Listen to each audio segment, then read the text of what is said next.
All right, everybody. I am going to talk about my tap out on season 8 alone. And I'm recording this before the show actually comes out because I don't want to react to the edit and the edited story that you've all seen by now. I wanted this to just come from the heart of what my experience was. First, I want to say thank you very much to the History Channel and ITV, the production company, for the gift of the opportunity to be on the show. It was really amazing experience. I would do it again in a heartbeat. I also want to send out a big shout out to everybody who was in the bush with me. Really to everybody who's ever been on the show, but especially to those people who were in that place with me, struggling and succeeding alongside me. Tons of respect to every single person. So, my experience on Alone was totally amazing. It was totally amazing. It was the biggest challenge I've ever faced.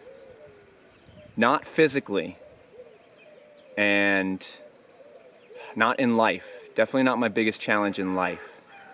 But the biggest challenge that I've ever taken on for myself. Mentally, that was the challenge.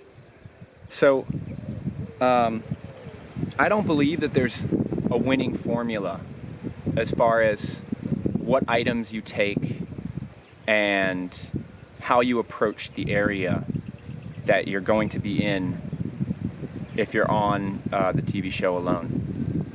I believe that everybody who comes onto the show has a skill set, and whatever items fit into their skill set and whatever strategy fits with their skill set can be a winning formula. I know for a fact that what I was doing physically, for me, was a winning formula. I know that a lot of people will doubt that, will question that, will have their own way, but that's why they should do it in their own way. I know that physically, I could have continued. The physical struggles were only in the difficulty of finding food on a consistent basis. I'm happy with all the items that I brought. I don't think I would have changed one thing. So let's cut straight to the chase. Why did I tap? From about the point at which my shelter was built, starting probably right around, I don't know, day 10, 12, whenever it was that the initial part of the shelter was built, I fell into a pattern in life that I've always struggled through, but never been able to see as a struggle until after going through this experience. And that struggle is self-judgment. I spent so much time chopping myself down and then working to build myself back up. And I was able to build myself back up, but I continued to chop myself down. And it's something that I've done throughout my life. It's something that I continue to do, that I'm trying to get a handle on. And that's why I'm so appreciative for the experience of going on the show. I never would have brought a camera with me. I never would have brought a camera with me on an experience like that, to put myself out there, because there's a lot of fear involved in that for me. And I believe the only reason why I was afraid of the potential outcome from having that camera on is because of all the time that I spend chopping myself down. You know, in my normal life, it's easy to discount the abuse that I put on myself, because there's just so many other things going on. But in that environment, in that natural environment where it's just, you're stripped away from all the conveniences, distractions, and noise in life, it really puts into perspective what you're doing to yourself, to the landscape.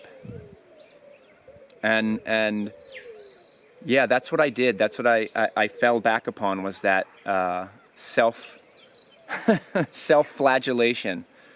And I strongly believe that if I had been able to approach it from a place of compassion for myself, a place of understanding for myself, and not a place of judgment for myself, that I could have won. There was really just waiting for the opportunity to harvest big game. That was really my only chance. I knew that going into it, that unless the fishing was going to be really good, that my only chance for making it to the end was big game. I was absolutely determined not to starve myself. That is not important enough to win money, to win, for me, it's not important enough to win that kind of fame, that kind of notoriety. Starving myself is not worth it for me. And so I knew going into it that it was, that my only chance to really win was to catch big game. I had the hope that catching fish was going to work. But as soon as I found out about the lack of salmon in the lake, I knew that the fishing was not likely to be as great as we would have needed it to be to subsist on fishing. So yeah, it was a waiting game. And during that waiting time, I proceeded to internally just mow myself down. I would have tiny little successes, and I would accept them, and then I would just chop myself down. It's something that we do too much of. It's something that that's way too prevalent in our modern culture.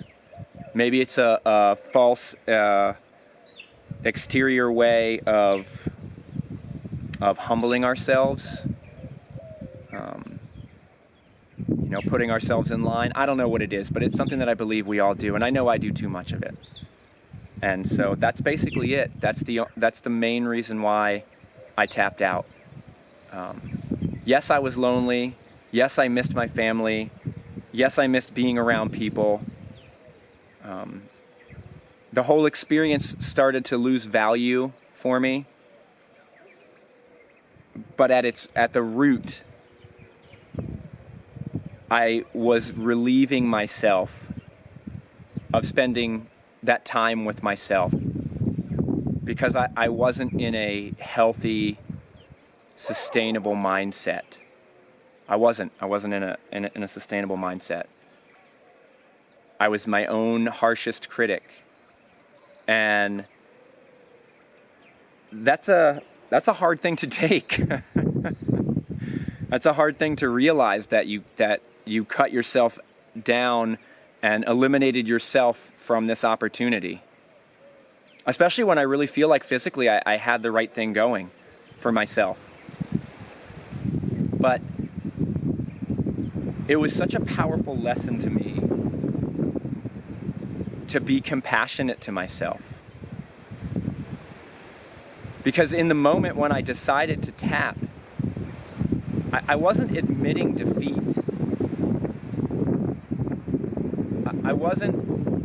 I wasn't accepting a loss.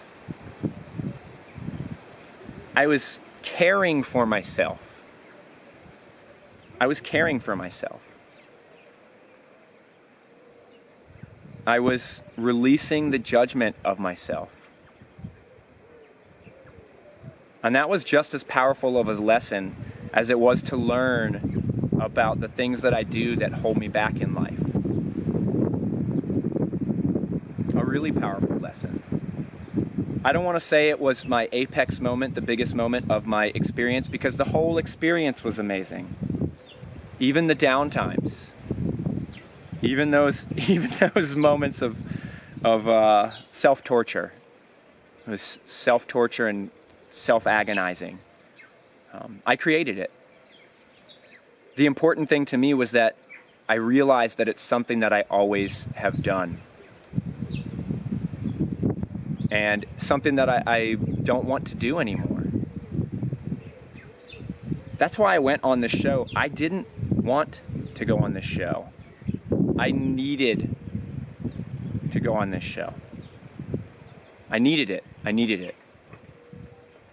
And so I'm happy for everything that happened. I'm appreciative for everything that happened. And moving forward, it's something that's been pushing me in the right way, pushing me to learn more about all the skills that I can improve. My hunting, my fishing, my shelter building, fire making, the whole 9 yards. It's pushing me to become better at all those skills. And more importantly, it's giving me a benchmark of where I was at mentally and emotionally. And to be able to check myself mentally against that benchmark and constantly remember what I've done to myself and what I tend to do to myself. So, yeah, that's it. That's the basic story of why I tapped. Just beat myself up too much.